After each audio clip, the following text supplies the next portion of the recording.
June ನಲ್ಲೂ ಕೂಡ ಈಗಾಗಲೇ ಹಾಕಿದೀವಿ, ಟ್ರೆಜರಿಗೆ ಬಂದಿದೆ. ಇವತ್ತು ನಾವು ಕ್ರೆಡಿಟ್ ಆಗ್ಬೋದು, ಇಡೀ ರಾಜ್ಯದಲ್ಲಿ ಆಲ್ರೆಡಿ ಸ್ನೇಹಿತರೆ ನಮಸ್ಕಾರ, ಹೇಗಿದ್ದೀರಾ? ಎಲ್ಲರೂ ಚೆನ್ನಾಗಿದ್ದೀರಾ ಅಂತ ಅನ್ಕೋತೀನಿ. ಸ್ನೇಹಿತರೆ ನೋಡಿ, ಗೃಹಲಕ್ಷ್ಮಿ ಯೋಜನೆಯ 11ನೇ ಕಂತಿನ ಹಣವನ್ನು ಬಿಡುಗಡೆ ಆಗುತ್ತಾ ಇಲ್ವಾ ಅಂತ ನಿಮಗೆ ಈಗಾಗಲೇ ಲಕ್ಷ್ಮಿ ಹೆಬ್ಬಾಳ್ಕರ್ ಅವರು ಕೂಡ ಮಾಧ್ಯಮದಲ್ಲಿ ಒಂದು ಮಾಹಿತಿಯನ್ನು ಕೂಡ ಕೊಟ್ಟಿದ್ದಾರೆ. ಈಗಾಗಲೇ 11ನೇ ಕಂತಿನ ಹಣವನ್ನು ಎಷ್ಟು ಬರಬೇಕು ಕರ್ನಾಟಕದಲ್ಲಿ ಅಷ್ಟು ಹಣವನ್ನು ಕೂಡ ಮಹಿಳಾ ಮತ್ತು ಮಕ್ಕಳ ಕಲ್ಯಾಣ ಅಭಿವೃದ್ಧಿಗೆ ಬಂದಿದೆಯಂತೆ ಮತ್ತು ಕೆಲವೇ ದಿನಗಳಲ್ಲಿ ಕೂಡ ಕರ್ನಾಟಕದ ಮಹಿಳೆಯರಿಗೂ ಕೂಡ ಹಣವನ್ನು ಬಿಡುಗಡೆ ಮಾಡುತ್ತೇನೆ ಅಂತ ಒಂದು ಮಾಹಿತಿಯನ್ನು ಕೂಡ ಕೊಟ್ಟಿದ್ದಾರೆ. ನೀವೀಗ ನೋಡ್ತಾ ಇರಬಹುದು. ಉಳ್ಕೊಂಡಿದೆ, ಅದು ಇವತ್ತು ನಾಳೆ 30 ತಾರೀಕಿನ ಒಳಗೆ ಕ್ರೆಡಿಟ್ ಆಗುತ್ತೆ. ಯಾವುದೇ ಸಂದರ್ಭದಲ್ಲೂ ಈ ಒಂದು 5 ಗ್ಯಾರಂಟಿಗಳನ್ನ ನಮ್ಮ ಸರ್ಕಾರ ನಿಲ್ಲಿಸೋದಿಲ್ಲ. ಕೊಟ್ಟ ಭಾಷೆ ಹಾಗೆ ನಾವು ನಡೆದುಕೊಳ್ತೀವಿ. ನೋಡಿದ್ರಲ್ಲ, ನೋಡಿ ಲಕ್ಷ್ಮಿ ಹೆಬ್ಬಾಳ್ಕರ್ ಅವರು ಕೂಡ ಒಂದು ಮಾಹಿತಿಯನ್ನು ಕೊಟ್ಟಿದ್ದಾರೆ. ಹಣವನ್ನು ಗ್ಯಾರಂಟಿಯಾಗಿ ಬರುತ್ತದೆ ಅಂತ ಮತ್ತು ಯಾವುದೇ ಕಾರಣಕ್ಕೂ ಕೂಡ ಅವರು 5 ಗ್ಯಾರಂಟಿ ಯೋಜನೆಗಳನ್ನು ಕೂಡ ನಿಲ್ಲಿಸುವುದಿಲ್ಲ ಅಂತ ಒಂದು ಮಾಹಿತಿ ಕೂಡ ಕೊಟ್ಟಿದ್ದಾರೆ. ನೀವು ನೋಡಿದ್ದೀರಿ. ಈಗ ಅದಕ್ಕಾಗಿ ಮಹಿಳೆಯರು ಕೂಡ ಹಣವನ್ನು ಬರುತ್ತದೆ. ಮಹಿಳೆಯರು ಯಾವುದೇ ರೀತಿಯ ಟೆನ್ಷನ್ ಅನ್ನು ತೆಗೆದುಕೊಳ್ಳುವ ಅವಶ್ಯಕತೆ ಇಲ್ಲ ಮತ್ತು ಇಲ್ಲಿ ಮಹಿಳೆಯರೇ ಕೂಡ ಖುದ್ದಾಗಿ ಹೇಳ್ತಾ ಇದ್ದಾರಂತೆ, ಏನೆಂದರೆ ಗೃಹಲಕ್ಷ್ಮಿ ಯೋಜನೆ ಹಣವನ್ನು ಕೂಡ ಇಲ್ಲಿಗೆ ಸ್ಟಾಪ್ ಮಾಡಬೇಕು ಅಂತ ಒಂದು ಮಾಹಿತಿಯನ್ನು ಕೂಡ ಹೇಳ್ತಾ ಇದ್ದಾರೆ ಅವರು. ಮಹಿಳೆಯರೇ ಹೀಗೆ ಹೇಳಿದರೆ ಹೇಗೆ?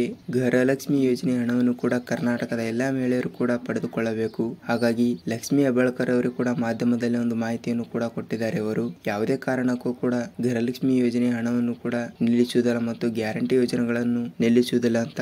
ಬಿಜೆಪಿ ಸರ್ಕಾರ ಬರದೇ ಇರಲಿ ಬಿಟ್ರೆ ಬಿಡ್ಲಿ, ನಾವು ಗ್ಯಾರಂಟಿ ಯೋಜನೆಗಳನ್ನ ಬಿಡುಗಡೆ ಮಾಡಿದ್ದೀವಿ, ಯಾವುದೇ ಕಾರಣಕ್ಕೂ ಕೂಡ ನಾವು ಇಲ್ಲಿಗೆ ಎಂಡ್ ಮಾಡುವುದಿಲ್ಲ ಒಂದು ಮಾಹಿತಿಯನ್ನು ಕೊಟ್ಟಿದ್ದಾರೆ. ಮತ್ತು ಕರ್ನಾಟಕದ ಮಹಿಳೆಯರಿಗೆ ಕೂಡ ಏಕೆ ಈ ರೀತಿ ಹೇಳ್ತಾ ಇದ್ದಾರೆ ಅಂತ ನಮಗಂತೂ ಗೊತ್ತಾಗ್ತಾ ಇಲ್ಲ. ಏಕೆಂದರೆ ಗೃಹಲಕ್ಷ್ಮಿ ಯೋಜನೆ 2,000 ಹಣವನ್ನು ಕೂಡ ಫ್ರೀ ಆಗಿ ಬರುವುದು ಕಳ್ಕೋಬೇಕಾಗುತ್ತೆ. ಆದ ಕಾರಣ ಏಕೆ ಮಹಿಳೆಯರು ಕೂಡ ಈ ರೀತಿಯನ್ನು ಮಾಹಿತಿಯನ್ನು ಕೊಡ್ತಾ ಇದ್ದಾರೆ ಅಂತ ಗೊತ್ತಾ? ಹಾಗಿದ್ರೆ ಕೂಡ ಕಮೆಂಟ್ ಮಾಡಿ. ಏಕೆ ಅವರು 2,000 ರೂಪಾಯಿ ಹಣವನ್ನು ಬಿಡುಗಡೆ ಮಾಡೋದು ಬೇಡ ಅಂತ ಹೇಳ್ತಾ ಇದ್ದಾರೆ ಅಂತ ಕಮೆಂಟ್ ಮಾಡಿ, ನಿಮಗೂ ಕೂಡ ಗೊತ್ತಿದ್ರೆ. ಹಾಗಾದರೆ ಗೃಹಲಕ್ಷ್ಮಿ ಯೋಜನೆ ಹಣವನ್ನು ಕೂಡ ಯಾವಾಗ ಬರುತ್ತದೆ ಅಂತ ಹೇಳುವುದಾದರೆ, ಲಕ್ಷ್ಮಿ ಹೆಬ್ಬಾಳ್ಕರ್ ಅವರು ಮಾಧ್ಯಮದಲ್ಲಿ ಹೇಳಿದ ಪ್ರಕಾರ ನೋಡುವುದಾದರೆ ಜುಲೈ ತಿಂಗಳಿನಲ್ಲಿ ಮೊದಲನೇ ವಾರದಲ್ಲಿ ಬರಬಹುದು. ಏಕೆಂದರೆ ಇವತ್ತು 30 ತಾರೀಕು ಆದ ಕಾರಣ ಬರುವುದಿಲ್ಲ, ರವಿವಾರ ಬೇರೆ ಇದೆ. ಅದಕ್ಕೆ ನಿಮಗೆ ಗೃಹಲಕ್ಷ್ಮಿ ಯೋಜನೆ 11ನೇ ಕಂತಿನ ಹಣ 2,000 ರೂಪಾಯಿ ಹಣವನ್ನು ಬರುತ್ತದೆ. ನೀವು ಕೆಲವು ಮಾಧ್ಯಮಗಳಲ್ಲಿ ಕೂಡ ನೋಡಿರಬಹುದು. ಲಕ್ಷ್ಮಿ ಹೆಬ್ಬಾಳ್ಕರ್ ಅವರು ಕೂಡ ಮಾಧ್ಯಮದಲ್ಲಿ ಕೂಡ ತಿಳಿಸಿದ್ದಾರೆ. ಆದ ಕಾರಣ ಗೃಹಲಕ್ಷ್ಮಿ ಯೋಜನೆ ಹಣವನ್ನು ಕೂಡ ಬರುತ್ತದೆ. ನೀವು ಯಾವುದೇ ರೀತಿಯ ಟೆನ್ಷನ್ ಅನ್ನು ತೆಗೆದುಕೊಳ್ಳುವುದಿಲ್ಲ ಮತ್ತು 12ನೇ ಕಂತಿನ ಹಣವನ್ನು ಕೂಡ ಬಿಡುಗಡೆ ಮಾಡುವ ಸಂದರ್ಭದಲ್ಲಿ ಯಾವಾಗ ಬಿಡುಗಡೆ ಆಗುತ್ತದೆ ಅಂತ ಒಂದು ಮಾಹಿತಿಯನ್ನು ಕೂಡ ಕೊಡ್ತೀನಿ. ಅದಕ್ಕಾಗಿ